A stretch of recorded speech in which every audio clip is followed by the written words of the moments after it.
Hello students, economics classes में आप सभी का एक बार फिर से स्वागत है। आप देख रहे हैं माइक्रो इकोनॉमिक्स का सीरीज कामती सर के साथ। डियर स्टूडेंट्स, आज जो हम चर्चा करने जा रहे हैं, जो डिस्कस करने जा रहे हैं, वो types of elasticity of demand के बारे में डिस्कस करने जा रहे हैं, जैसा कि कल मैंने आपसे प्रॉमिस किया था। तो चलिए उठाते हैं टॉपिक को। टॉपिक का नाम है types of elasticity of demand, जैसा कि आप स्क्रीन पे देख रहे हैं। डियर स्टूडेंट्स, जहाँ तक types of elasticity of demand की बात है, it is having the elasticity of demand is having 5 types. Type number 1, perfectly elastic demand. Number 2, perfectly inelastic demand. Number 3, unitary elastic demand. Number 4, more than unit elastic demand. And number 5, less than unit elastic demand. So dear students, these are the types of elasticity of demand, 5 types. Okay. अब हम इसके बारे में एक एक करके हम लोग इसको देखेंगे, एक एक करके इसको उठाएंगे, डेफिनीशन के साथ भी एंड डायग्राम के साथ भी। तो सबसे पहले अपने लोग सीखते हैं, उठाते हैं परफेक्टली इलास्टिक डिमांड को। ठीक है, परफेक्टली इलास्टिक डिमांड क्या होता है प्यारे बच्चों? Perfectly elastic demand market situation में एक ऐसा सिचुएशन आता है जहाँ पे प्राइस कांस्टेंट रहता है, लेकिन जो क्वांटिटी डिमांडेड है वह बहुत ज़्यादा फ्लक्चुएट कर रहा होता है। यानी जो क्वांटिटी डिमांडेड है या तो वह बहुत ज़्यादा बढ़ रहा होता है अथवा बहुत ज़्यादा घट रहा होता है। इंग्लिश में सुनिए, perfectly elastic demand is such a situation of the market in which price remains constant but quantity demanded changes a lot. Quantity demanded fluctuates a lot. ठीक है, तो हम इस सिचुएशन को कहते हैं परफेक्टली इलास्टिक डिमांड सिचुएशन। अब इसको हम एक डायग्राम से आपको समझाते हैं। डायग्राम में इस तरह का आप एक राइट एंगल बना लीजिए। राइट एंगल में जो नीचे होगा वह ओ एक्स एक्सिस होगा एंड जो वर्टिकल है वह ओ वाई एक्सिस होगा। जो ओ एक्स एक्सिस है ये क्वांटिटी डिमांडेड को शो करेगा एंड ओ वाई जो है यह प्राइस को शो करेगा।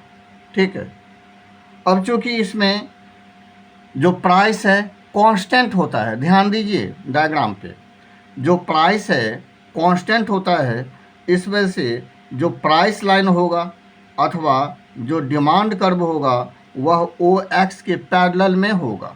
ठीक है, तो यह जो है आपका कुछ भी डाल दीजिए पी एम, यह जो है आपका प्राइस लाइन है, प्राइस लाइन। ठीक है, प्राइस लाइन है या डिमांड कर्व है। ठीक, डिमांड कर्व, प्राइस लाइन और डिमांड कर्व। ठीक है, अच्छा अब इनिशियली सिचुएशन को देखते हैं कि सिचुएशन क्या बन रहा है। तो लेट्स सपोज इनिशियली जो है ये ओपी प्राइस पे जो क्वांटिटी डिमांडेड है वह है आपका ओ क्यू।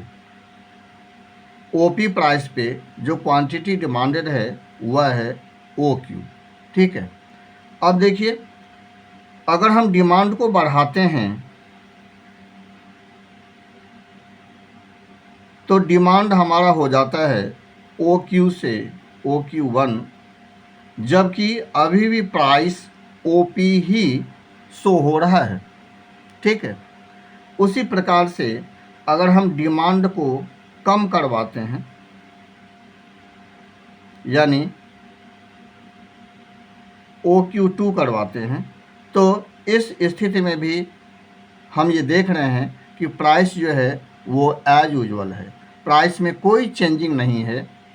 जैसा प्राइस ओपी था अभी भी प्राइस वैसा ही है। ठीक है, तो ये जो सिचुएशन होता है मार्केट का, इसी सिचुएशन को हम कहते हैं perfectly elastic demand situation. And इसको आप अर्थमेटिकली आप इसको इस तरह से, या एल्जेब्रिक एक्सप्रेशन में आप इसको इस तरह से लिख सकते हैं कि ED equals to infinite, ED equals to infinite.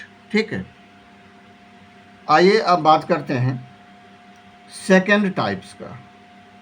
Second types क्या है? Second types perfectly inelastic demand. तो लिख लेते हैं परफेक्टली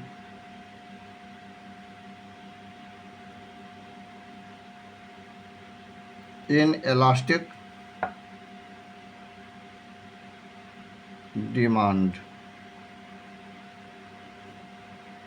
प्यारे बच्चों, ये perfectly inelastic demand situation market का कौन सा सिचुएशन होता है? ठीक है, तो आइए जानते हैं। प्यारे बच्चों, perfectly inelastic demand market का एक ऐसा सिचुएशन होता है जिसमें प्राइस बहुत ज़्यादा फ्लक्चुएट करता है, यानी प्राइस में बहुत ही ज़्यादा चेंजिंग आती है, लेकिन जो क्वांटिटी डिमांडेड है वह बिल्कुल ही कांस्टेंट रहता है। क्वांटिटी डिमांडेड में कोई भी चेंजिंग नहीं होगी। ठीक है, तो आप इस सिचुएशन को कहेंगे perfectly inelastic demand situation.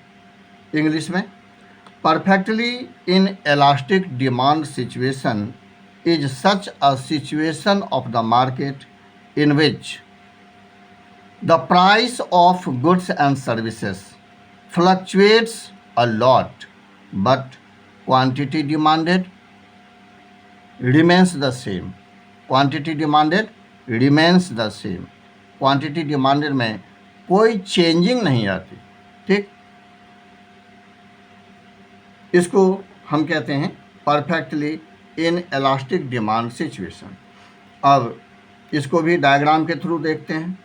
Right angle यहाँ भी बना लीजिए आप, ये बन गया OXY, इसको भी प्लॉट करिए। OY पे प्राइस दिखाइए, OX पे क्वांटिटी डिमांडेड दिखाइए। ठीक है, अब इसमें चूँकि प्राइस बहुत ज़्यादा फ्लक्चुएट होता है, तो इस वजह से प्राइस लाइन कहिए या डिमांड कर्व कहिए, ये OY के पैरेलल में जाएगा। ठीक है, ये OY के पैरेलल में जाएगा। ठीक, यानी आप इसको QM इस तरह से कर दीजिए। ठीक है, ये क्या है? ये QM क्या है? या तो आप इसको दिखा दीजिए, ऐसे एरो लगा के दिखा दीजिए आप, प्राइस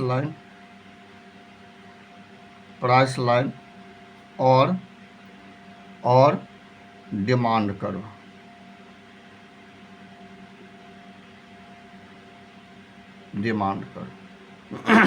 ठीक है, अब हम सिचुएशन को देखते हैं।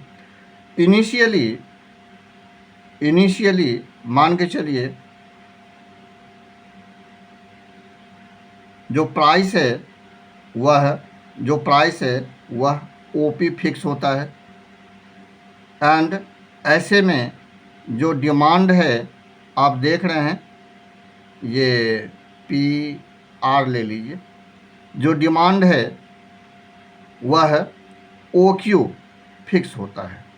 ठीक है, जो डिमांड है वह ओ क्यू के बराबर शो हो रहा है, क्योंकि पी आर जो है वह ओ क्यू के ठीक पैरेलल है, ठीक, ओ क्यू के बराबर है। ठीक है, तो आप देख रहे हैं इनिशियली कि at the price of O P quantity demanded is O Q. ठीक है, ये फर्स्ट पोजीशन है। Let's suppose price increases and it becomes OP1 from OP। सही है, तो अगर हम प्राइस लाइन को या डिमांड कर्व को अगर हम कनेक्ट करें तो क्या दिखाई पड़ता है, P1 R1 जो OQ के इक्वल में है एंड OQ के पैरेलल भी है। तो इस तरह से आपने सेकेंड सिचुएशन में क्या देखा कि अगर प्राइस बढ़ भी जाता है तो अभी भी जो क्वांटिटी डिमांडेड है वह एज यूजुअल है। ठीक है, अब लेते हैं स्टेज नंबर थर्ड को, सिचुएशन नंबर थर्ड को। लेट्स सपोज प्राइस बहुत ज़्यादा नीचे गिर जाता है। ठीक है, तो इसको अगर हम प्राइस लाइन से या डिमांड कर्व से मिलाएं P2 R2 करके, तो ऐसे स्थिति में भी हम देखते हैं कि जो क्वांटिटी डिमांडेड है वह एज यूजुअल है, यानी OQ के बराबर है। तो प्यारे बच्चों, इस डायग्राम में आप क्या देख रहे हैं, इस डायग्राम में आप देख रहे हैं कि प्राइस बहुत ज़्यादा फ्लक्चुएट कर रहा है, लेकिन हर स्थिति में जो क्वांटिटी डिमांडेड है वो रिमेन द सेम है, वो एज यूजुअल है, कांस्टेंट है। तो प्यारे बच्चों, यही situation perfectly inelastic demand situation कहलाता है। ठीक है, ओके, आइए अब देखते हैं थर्ड पे, थर्ड टाइप को देखते हैं। थर्ड टाइप को लिख लेते हैं। थर्ड टाइप क्या है आपका, यूनिटरी इलास्टिक डिमांड। यूनिटरी, आप लोग भी लिख सकते हैं, लिखिए, यूनिटरी इलास्टिक डिमांड। ठीक है, यूनिटरी इलास्टिक डिमांड यह मार्केट का कौन सा सिचुएशन होता है मेरे प्यारे बच्चों, यूनिटरी इलास्टिक डिमांड मार्केट का एक ऐसा सिचुएशन होता है जिसमें प्राइस एंड क्वांटिटी डिमांडेड दोनों के दोनों एक ही रेशियो में, सेम रेशियो में चेंज होता है। ठीक है, क्लियर, यानी अगर प्राइस बढ़ता है तो जिस रेशियो में, जिस अनुपात में, जिस प्रोपोर्शन में प्राइस बढ़ता है, उसी प्रोपोर्शन में जो डिमांड है वह कम हो जाता है। उसी प्रकार से जिस रेशियो में प्राइस कम होता है, उसी रेशियो में जो क्वांटिटी डिमांडेड है वह बढ़ जाता है। तो इस सिचुएशन का नाम है unitary elastic demand situation. English में आप इस तरह से कह सकते हैं कि unitary elastic demand is such a situation of the market in which the percentage or proportionate change in quantity demanded becomes just equal to percentage or proportionate change in its own price। ठीक है, तो इसी का नाम है unitary elastic demand situation. अब इसको भी डायग्राम से देख लेते हैं। आइए देखते हैं डायग्राम से। सॉरी, इसको भी देख लेते हैं। आइए, इस तरह से आप फिर राइट एंगल बना लीजिए, OXY।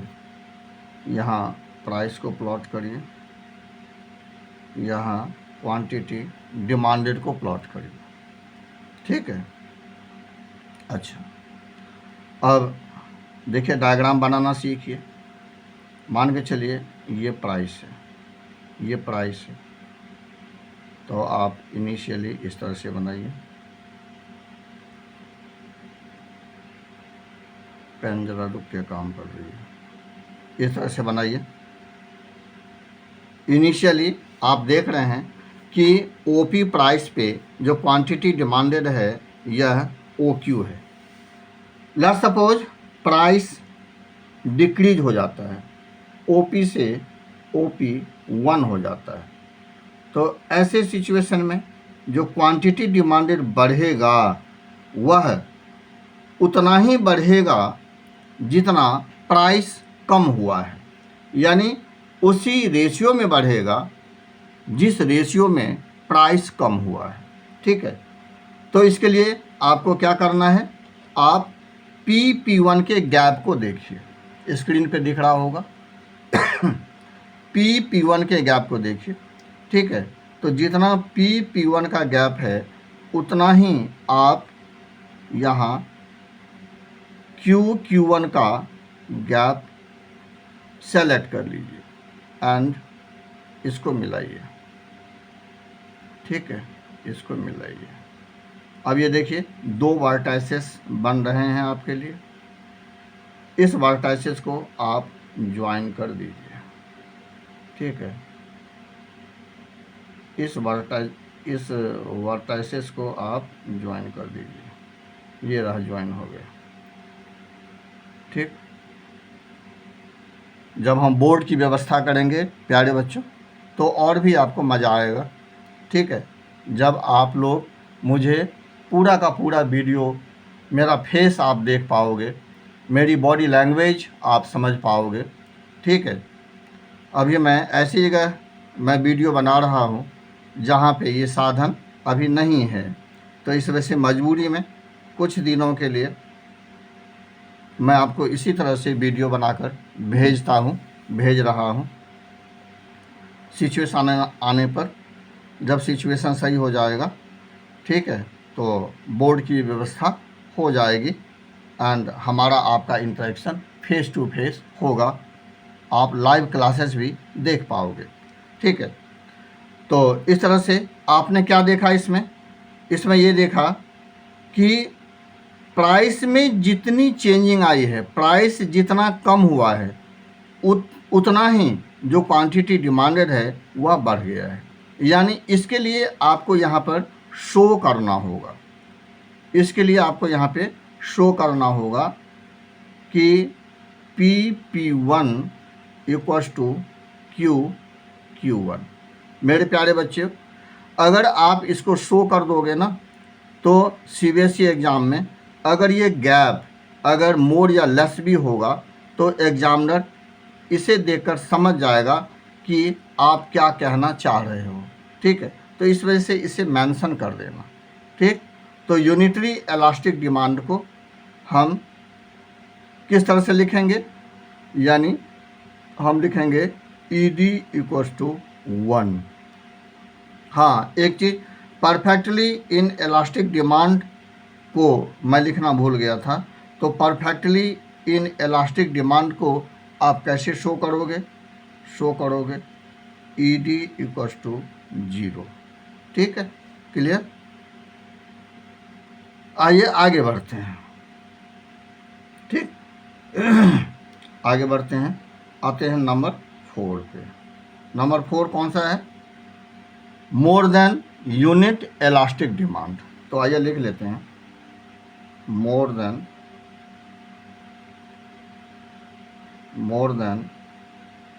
Unit elastic demand, more than unit elastic demand. अब प्यारे बच्चों, ये कौन सा सिचुएशन होता है? प्यारे बच्चों, यह मार्केट का वो सिचुएशन होता है जिसमें प्राइस में एंड क्वांटिटी डिमांडेड में दोनों में चेंजिंग होती है, लेकिन प्राइस में चेंजिंग की अपेक्षा क्वांटिटी डिमांडेड में अधिक चेंजिंग आती है। इसी को कहते हैं more than unit elastic demand. ठीक, इंग्लिश में कैसे कहेंगे इसको, आप कैसे लिखोगे? More than unit elastic demand is such a situation of the market in which percentage or proportionate change in quantity demanded becomes more than that of percentage or proportionate change in its own price। ठीक है, तो इसको हम कहते हैं more than unit elastic demand. Clear? अब हम इसको भी एक डायग्राम के थ्रू हम बता रहे हैं आपको, स्क्रीन पे दिख रहा होगा, देखिए गौर से। यहाँ भी आप राइट एंगल बनाइए, ओ एक्स वाई, यहाँ भी ओ वाई पे प्राइस को प्लॉट करिए and O X quantity demanded का होगा। अब यहाँ देखिए, मान के चलिए ओपी प्राइस है, ओपी प्राइस है, इस पे क्वांटिटी डिमांडेड को फिक्स कीजिए। ओपी प्राइस पे जो क्वांटिटी डिमांडेड है वह है ओपी। ठीक, मान के चलिए प्राइस कम होता है, यानी ओपी से ओपी 1 हो जाता है। ऐसे में क्वांटिटी डिमांडेड क्या होगा, बढ़ जाएगा। तो इसको आप बढ़ाइए। और सवाल उठता है कि कितना बढ़ाएंगे। ठीक, तो बढ़ाने के लिए आप ये देखिए कि जितना P1 का गैप है ना, तो यहाँ Q है, इधर आप Q1 बनाओगे तो Q1 का जो गैप होगा वह P1 के गैप से ज़्यादा होगा। ठीक है, तो आप इस तरह से फिक्स करो Q1। ठीक, यहाँ भी 2 वर्टाइसेस बने, इन वर्टाइसेस को आप मिला दो। ठीक है, इन वर्टाइसेस को आप मिला दो। ठीक, या तो स्केल से मिला दो या ऐसे ही मिला दो, कोई दिक्कत नहीं है। ठीक है, या तो आप स्केल से मिलाओ या ऐसे मिला दो।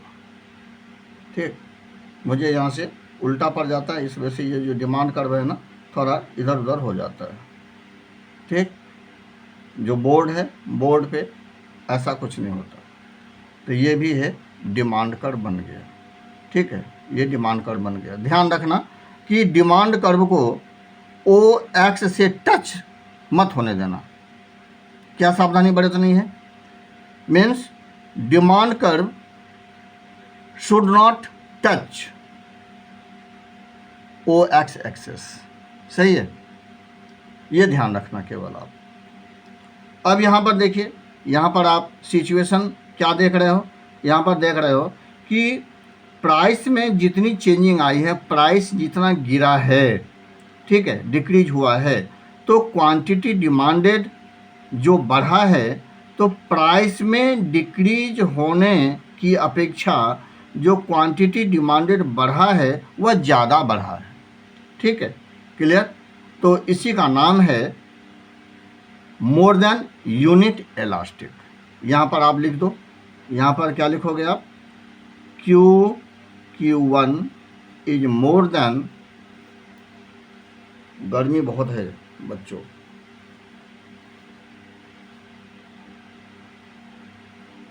Q1 is more than P1, ऐसे लिख दो, P1, यानी ED यानी elasticity of demand is more than 1 यानी यूनिट। इस तरह से इसको इंडिकेट कर दो। ठीक है, अब उसके बाद जो हमारा आखिरी बचा नंबर 5 वाला, वह बचा लेस देन यूनिट इलास्टिक। अब हम इसका पेज पलटते हैं। ठीक है, हम पेज पलटते हैं।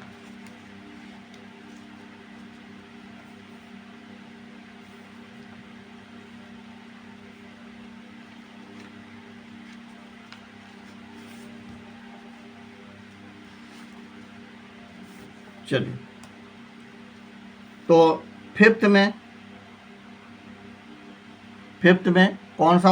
कौन सा टाइप है? Less than unit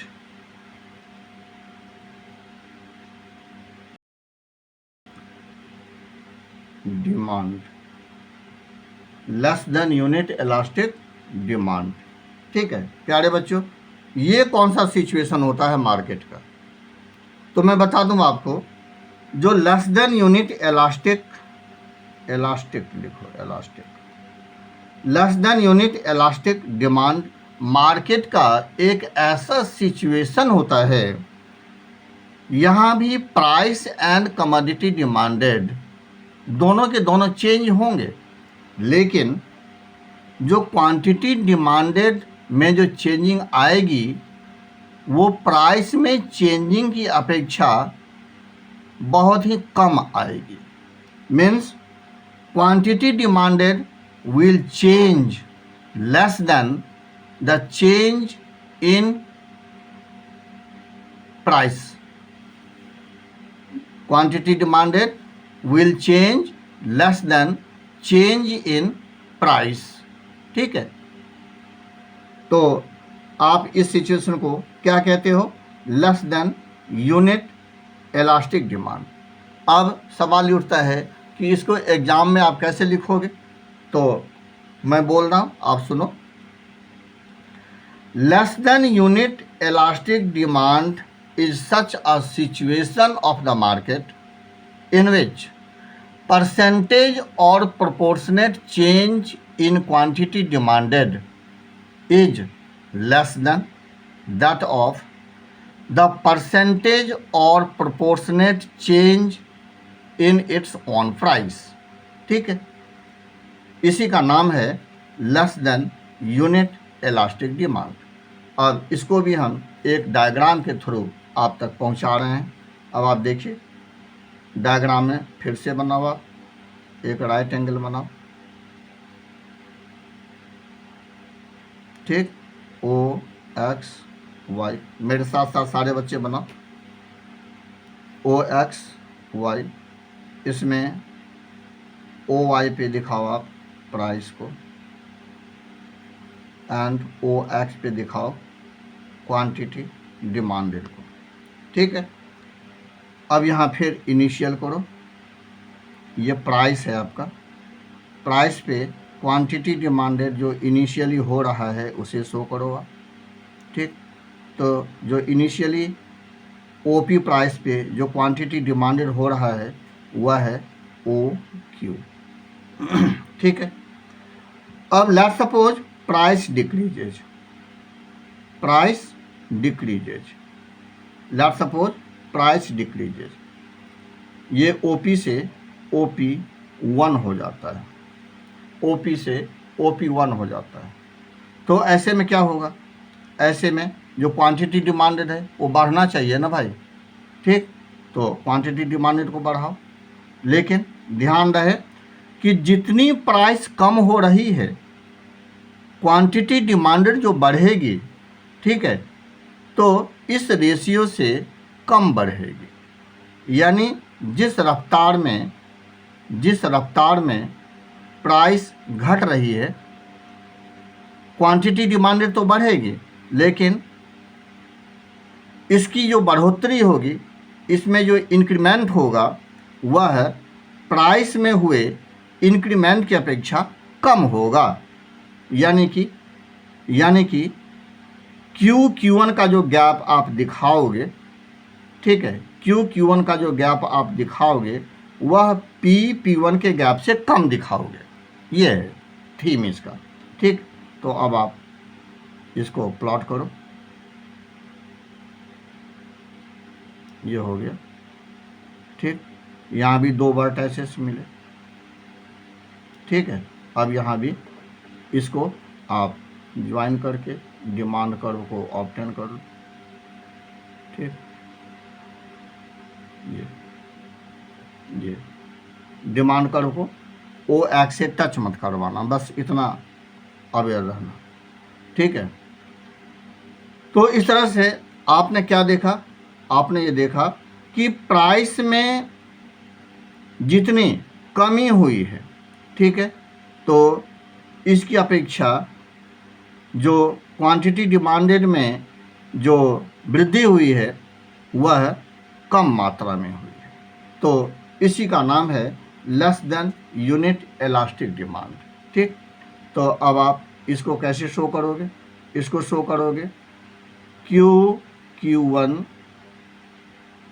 is less than P1, ठीक है, या ED इज लेस देन 1। ठीक, तो मेरे प्यारे बच्चों, इस तरह से आज आपने types of elasticity of demand को सीखा। ठीक है, उम्मीद है ये आपको अच्छी तरह से समझ में आया होगा। तो इस वीडियो में आज इतना ही, फिर हम लोग मिलते हैं दूसरे वीडियो में दूसरे टॉपिक के साथ। ठीक, तब तक के लिए जय Hind. Thank you for watching.